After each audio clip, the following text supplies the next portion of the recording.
សួរបបងប្អូនចានេះខ្ញុំសេអូនចា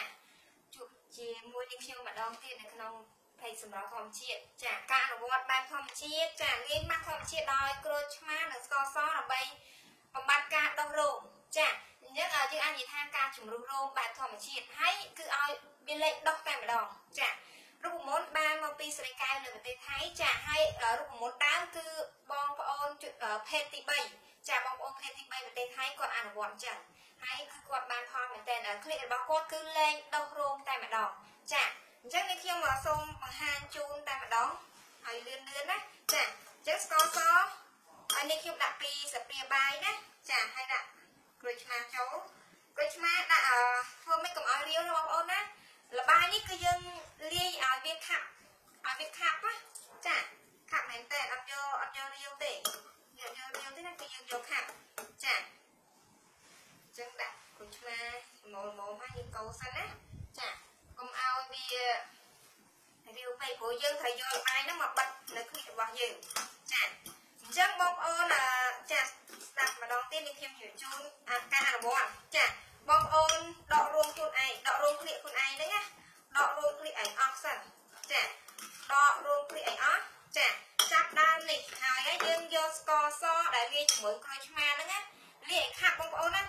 ចាឲ្យខាប់ជាងនឹងតិចទៀតណាចានេះខ្ញុំដាក់ចូលលេឲ្យខាប់ជាងនឹងទៀតចា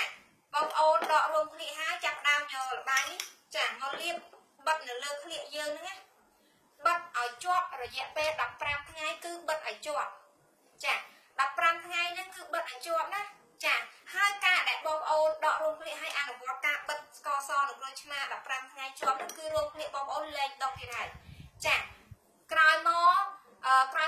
រយៈពេលក្នុងមួយខែយើងធ្វើឲ្យបាន3ដងទៀតចាអញ្ចឹង10ថ្ងៃក្រោយបងប្អូនបិទម្ដងទៀតចា10ថ្ងៃក្រោយបងប្អូនបិទម្ដងទៀតឬក៏មួយអាទិត្យទៀតបិទម្ដងទៀតអញ្ចឹងទៅចាអញ្ចឹងជាម្ដងទៀត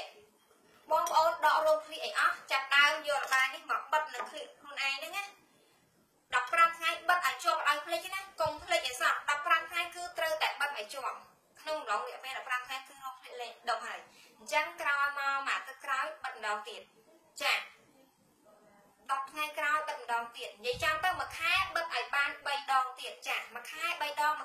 ងធ្វើជាប្រចាំទៅរោគគ្លៀកគឺលែងដុំមកហើយគឺឲ្យបញ្ហាគ្លៀកខ្មៅក៏លែងមានដែរបញ្ហាក្លិនគ្លៀកក៏លែងមានដែរចាប៉ុណ្ណឹងជាការស្រេចបញ្ហាជំរុះរោមគ្លៀកដោយធម្មជាតិដោយក្រូចឆ្មានិងស្ករស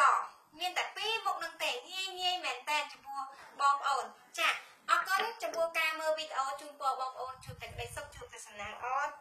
ចាសូមជម្រាបលាពីនេះខ្ញុំសេអូនតែសូមអភ័យទោសចំពោះការមិនបានឆ្លើយតបខមមិនការមិនបានឆ្លើយតបក្នុងឆាតព្រោះអ្នកខមមិនឆាតច្រើនពេកឆ្លើយអត់តទេអភ័យទោសណាបងប្អូនណាតែអរគុណចំពោះការមើលវីដេអូអរគុណចំពោះការចែករំលែកចាអរគុណជម្រាបលាសំណាងល្អ